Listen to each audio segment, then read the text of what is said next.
Every few years, a movie comes along that feels like a turning point, not because it reinvents cinema, but because it reminds us why we fell in love with it in the first place. Kleber Mendonça Filho's latest falls into this category. Sharp, ironic, haunting, and surprisingly funny. A film that dares to stare down a dark chapter of history, yet somehow fills the screen with life. But what does this movie do so well that makes it stand out? Well, that's the question I'll try to answer. I'm Pedro from Vinyl N Celluloid, and this is my review of The Secret Agent.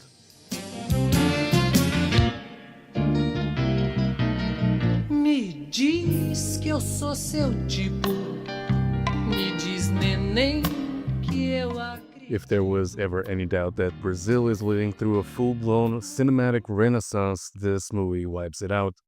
After Walter Salaz's I'm Still Here took home last year's Oscar for Best International Feature and officially cemented the new creative era for Brazilian filmmakers, The Secret Agent arrives as the perfect companion piece.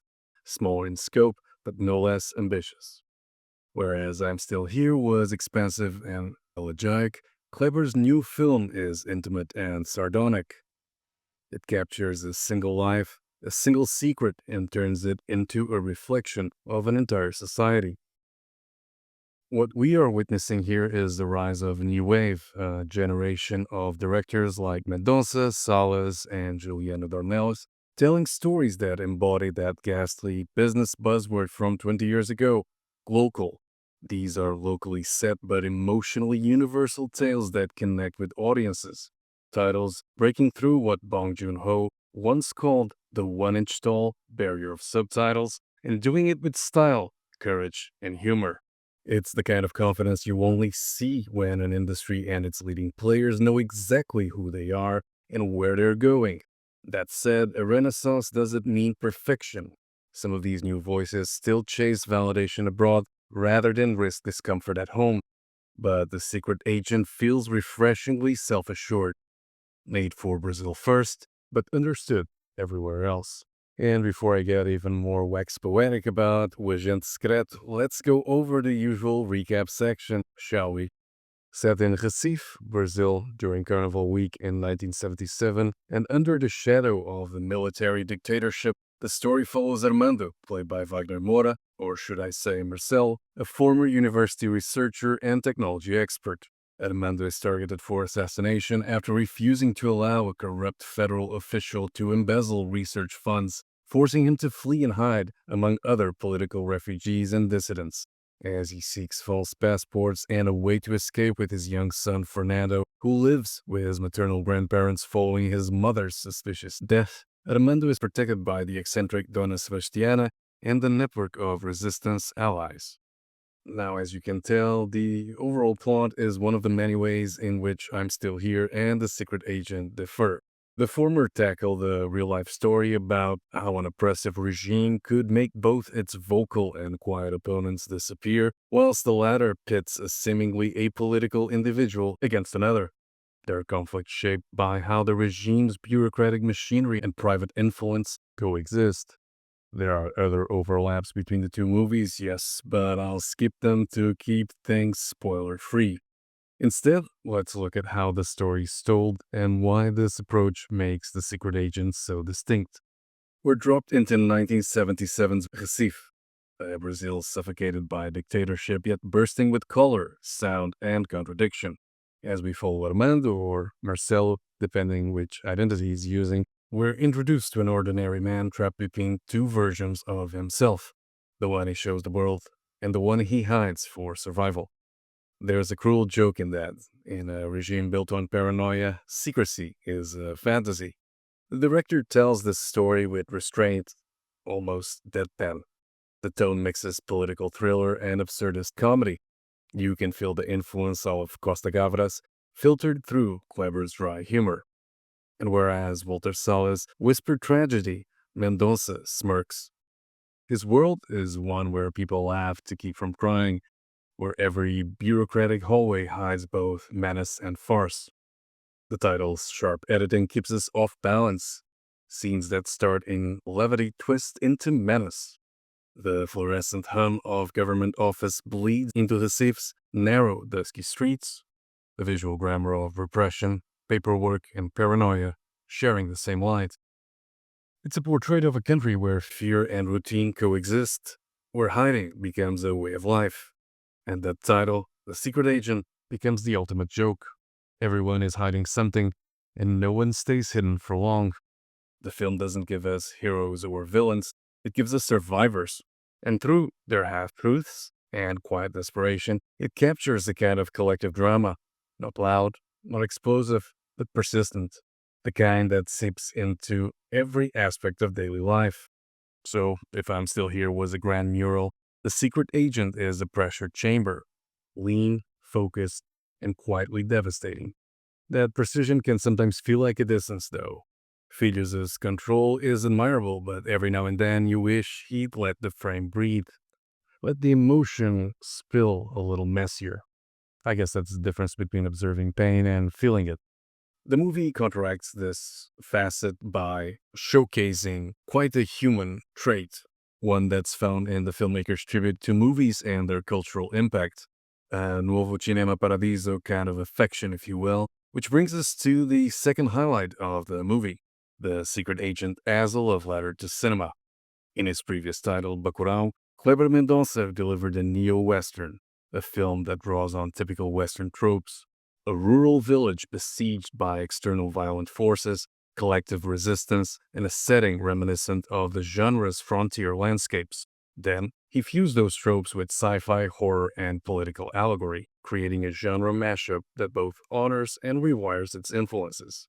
Here, though, he keeps the experimentation, but shifts gears. The Secret Agent is, at its core, a political title, but one that transcends the main message. It's a film made by a director flexing his cinephile DNA.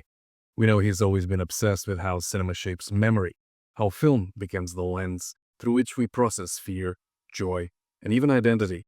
But here, the fascination becomes text. The deliberate use of Jaws and The Omen isn't nostalgic decoration, it's charged. There are cultural and psychological signposts in dictatorship era Brazil that reveal as much about the audience as the characters. If we decompose the influence of both movies, starting with Jaws, we know that sharks appear everywhere. Sketches, jokes, posters, even a dead one, leg and all. A child longs to see Spielberg's blockbuster but can't. The age restriction keeps him out. That shark becomes a perfect metaphor for the regime itself, an invisible predator lurking beneath everyday life, and an interpretation that pundits even attributed to Steven Spielberg's 1975 original blockbuster. When that severed leg turns up inside a shark, the filmmaker fuses Carnival's hedonism with the dictatorship cruelty. Beneath the music and color, there's always blood in the water. Even the boy's obsession with Jaws mirrors generational trauma. A child yearning to understand the danger his elders conceal. Then there's The Omen. Midway through, a woman leaves a screening and collapses into a demonic fit. It's absurd, hilarious, and unsettling, the filmmaker's sense of irony at its sharpest. But beneath this visual comedy lies systemic horror. The possession, and I use this term using air quotes, isn't supernatural. It's political. Evil hides behind respectability, much like the regime's own operatives. Like the Antichrist in The Omen, corruption here wears a friendly face.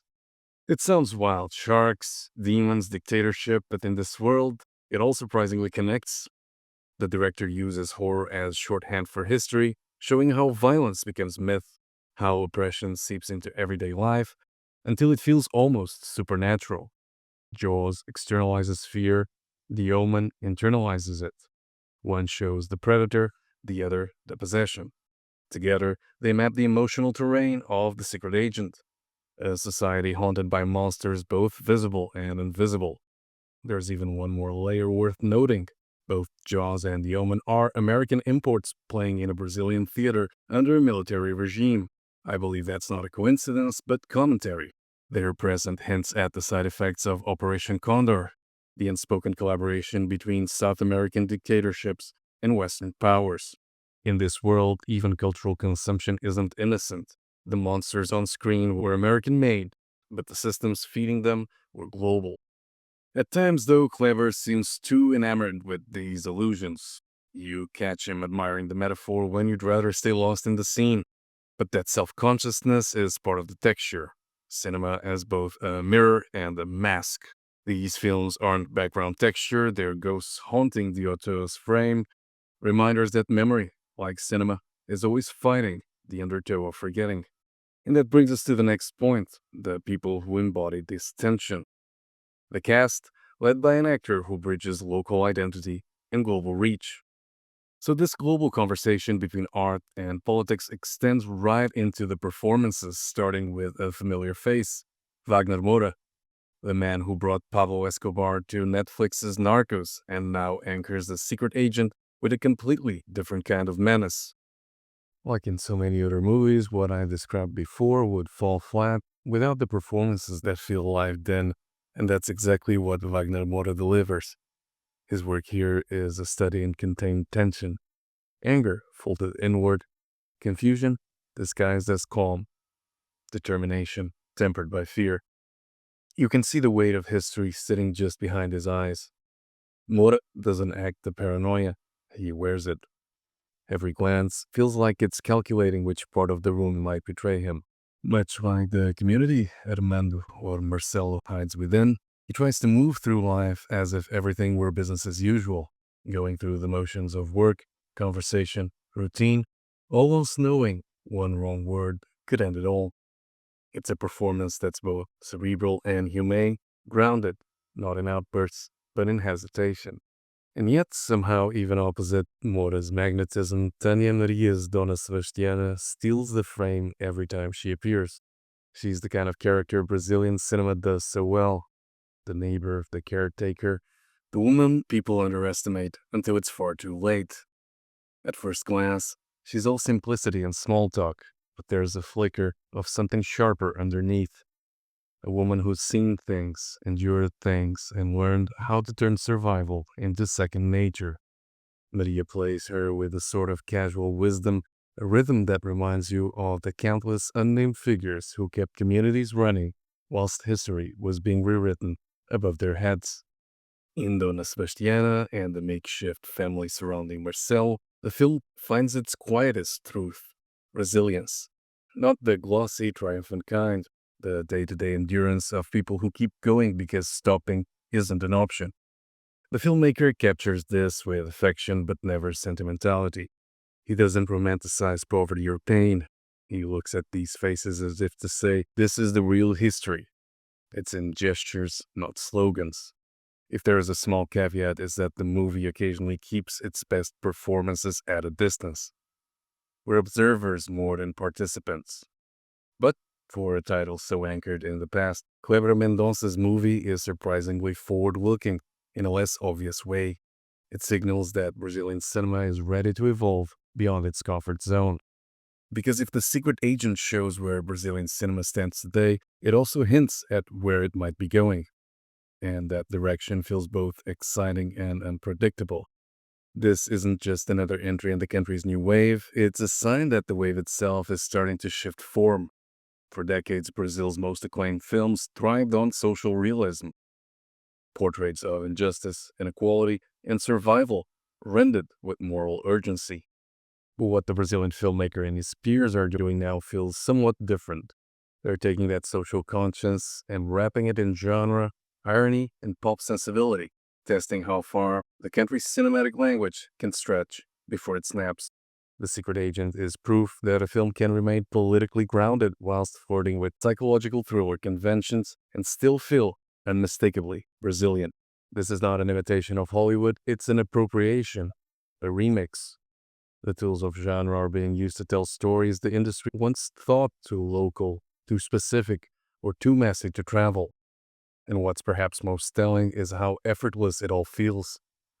There's no sense of proving worth to an international audience, no coded plea for validation.